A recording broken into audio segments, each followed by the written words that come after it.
नमस्कार. अस्त्र न्यूज नेटवर्कमध्ये आपलं स्वागत. पाहूया आताची महत्त्वाची बातमी. महाराष्ट्र शासनाला बदनाम करण्याचं काम काही लोक जे करतायत त्याच्यामुळे काही खुलासे व्हावेत आरोग्य यंत्रणेच्या बाबतीमध्ये, शासनाच्या बाबतीमध्ये, म्हणून या पत्रकार परिषदेचं आयोजन करण्यात आलेलं आहे.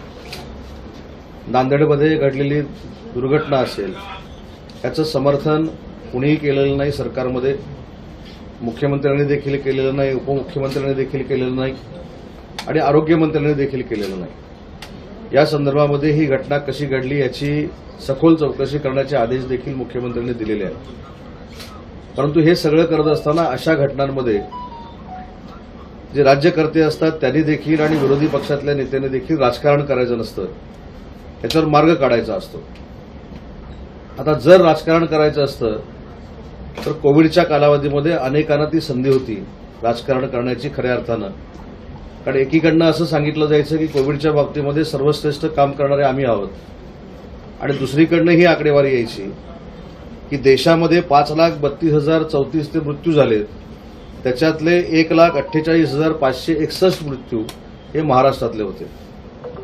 पण त्यावेळी असं कोणी म्हटलं नाही की स्वतःची पाठ स्वतः थोपटून घेऊ नका, आज जसं आपण फिरतोय तसं कोविडमध्ये फिरा. त्यावेळी ते फार मोठं महामारीचं संकट आहे असं समजून अनेकांनी प्रत्येक फेसबुक लाईव्हवर विश्वास ठेवला. परंतु या सगळ्याची प्रचिती काय आली? मी राजकारण का करू नये असं सांगितलं. कारण अनेक अहवाल अनेक संस्थांनी कोविड नंतर राज्य शासनाकडे आणि केंद्र शासनाकडे सबमिट केलेले आहेत. अनेक अहवालामध्ये असं म्हटलेलं आहे की महाराष्ट्र राज्य आणि महाराष्ट्र राज्याची यंत्रणा, सरकारची यंत्रणा ही कोविडच्या बाबतीमध्ये काम करत असताना कमी ठरलेली आहे. हे माझं वक्तव्य नाही, हे माझं पॉलिटिकल भाष्य नाही किंवा नांदेडच्या बाबतीमध्ये कुणीतरी दौरा केला म्हणून त्याला काउंटर करण्यासाठी ही पत्रकार परिषद नाही. तर मला याच्यातनं एवढंच सांगितलं पाहिजे की ठाण्याची दुर्घटना असेल, नांदेडची दुर्घटना असेल, या दुर्घटनांकडे बघत असताना सगळ्यांनी, सगळ्याच पक्षांनी, सत्ताधारी पक्षानं, विरोधी पक्षानं या घटनेची पुनरावृत्ती होणार नाही यासाठी प्रयत्न केले पाहिजेत. विरोधकांकडे जर काही सूचना असतील त्यांनी त्या सरकारकडे मांडल्या पाहिजेत. सरकारमध्ये सूचना मांडायला यायचं नाही, सरकारच्या बैठकींना अनुपस्थित राहायचं आणि बाहेर पत्रकार परिषद घेऊन सल्ले द्यायचे. मला असं वाटतं की अशा पद्धतीनं विरोधी पक्ष नेता म्हणून किंवा विरोधी पक्ष म्हणून काम करण्याचा कोणाला अधिकार नाही.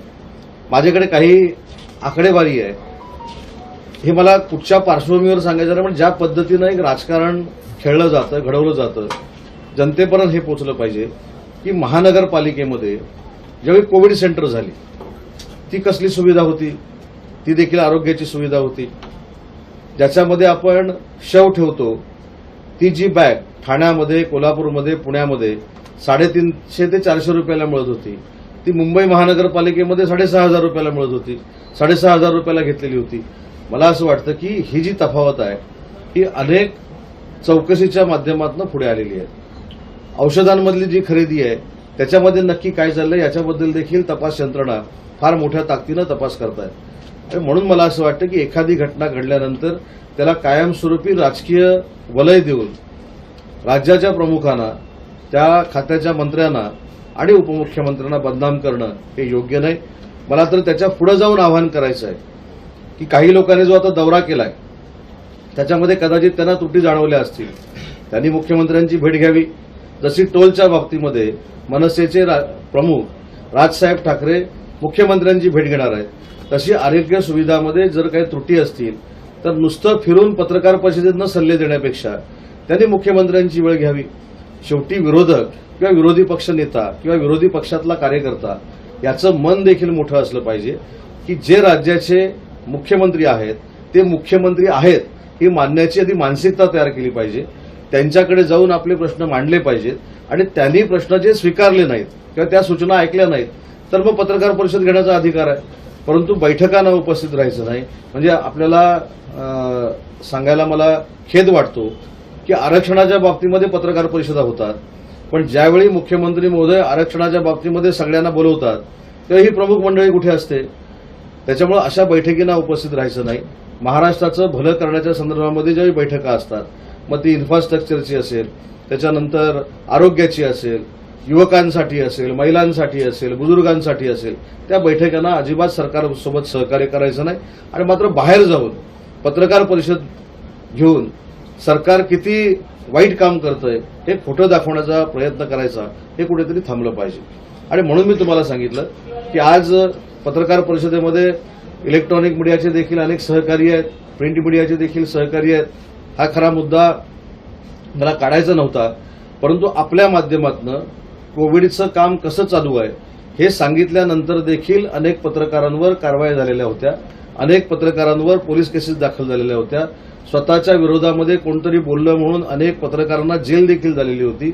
अनेक पत्रकारांना रात्री 2-2 वाजता पोलीस फोर्स पाठवून देखील उचलून आणलेलं होतं. मग ही कुठची लोकशाही आहे?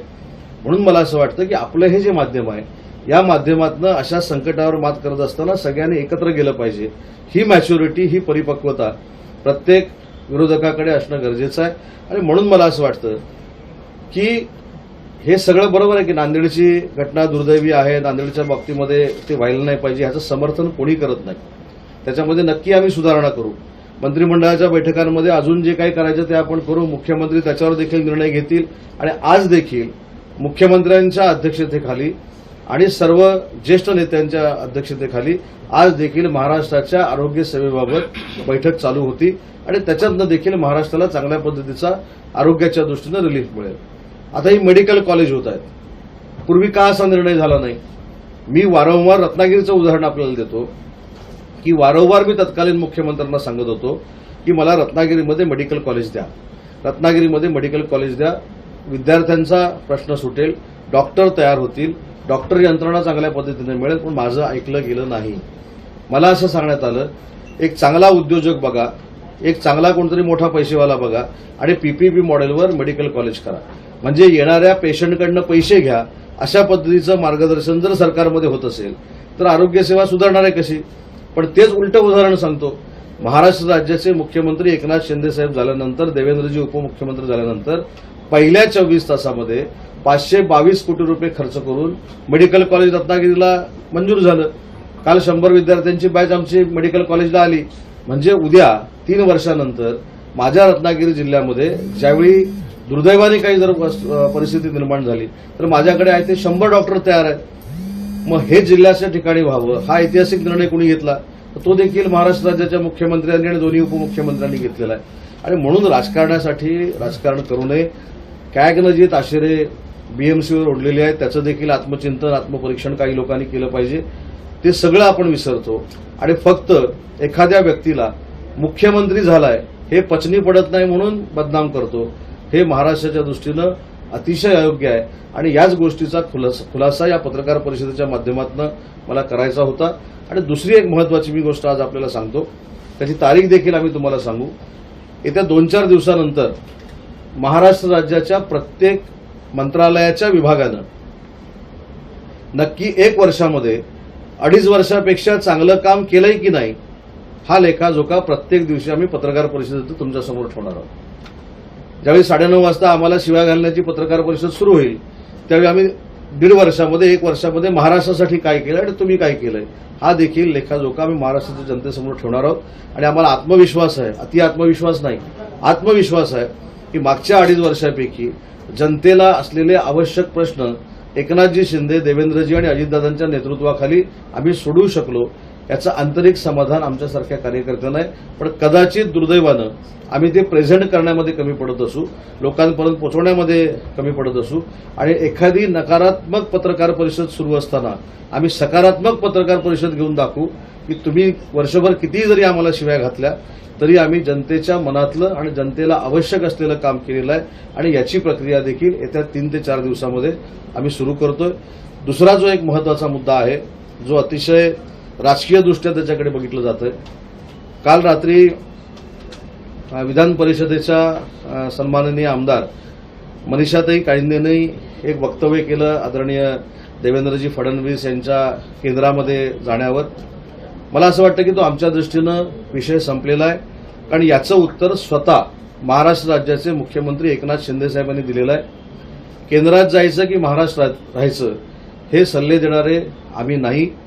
हा सर्वस्वी अधिकार हा एक देवेंद्रजी फडणवीस साहेबांना आहे आणि त्यांच्या नेते मंडळी नाही, परंतु त्यांनी केलेलं 5 वर्षातलं मुख्यमंत्री म्हणून जे काम आहे त्याचा उपयोग एकनाथ शिंदे साहेबांच्या या मुख्यमंत्र्याच्या कारकिर्दीमध्ये होतोय असं जर स्पष्ट मुख्यमंत्री सांगत असतील तर आमच्या प्रवक्त्यांनी घेतलेली भूमिका ही वैयक्तिक भूमिका आहे, पक्षाची भूमिका ही स्वतः एकनाथ शिंदे साहेबांनी मांडलेली आहे. आणि म्हणून मला असं वाटतं की देवेंद्रजींनी केंद्रात जाणं, राज्यामध्ये राहणं हा त्यांचा वैयक्तिक, त्यांचा पक्षाचा, त्यांच्या नेतेमंडळींचा प्रश्न आहे. आणि म्हणून आमच्या देखील मुख्यमंत्र्यांनी माझ्यासकट सगळ्या प्रवक्त्यांना सूचना केलेल्या आहेत की अशा बाबतीची स्टेटमेंट देत असताना त्यांच्याशी चर्चा झाली पाहिजे. त्यांची भूमिका ही पक्षाची भूमिका आहे, माझी भूमिका ही पक्षाची भूमिका नाही, प्रवक्ता म्हणून कोणाची भूमिका म्हणून पक्षाची भूमिका नाही.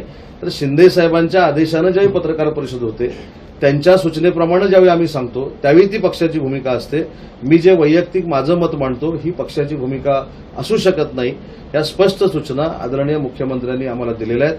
आणि म्हणून मला असं वाटतं की देवेंद्रजींच्या बाबतीत स्वतः मुख्यमंत्र्यांनी स्वतःचं मत मांडल्यामुळं आमच्या सगळ्यांच्या भूमिकेला काहीही मला असं वाटतं की अर्थ आहे असं मला वाटत नाही. आणि त्या देखील सूचना आदरणीय मुख्यमंत्र्यांनी दिलेल्या आहेत.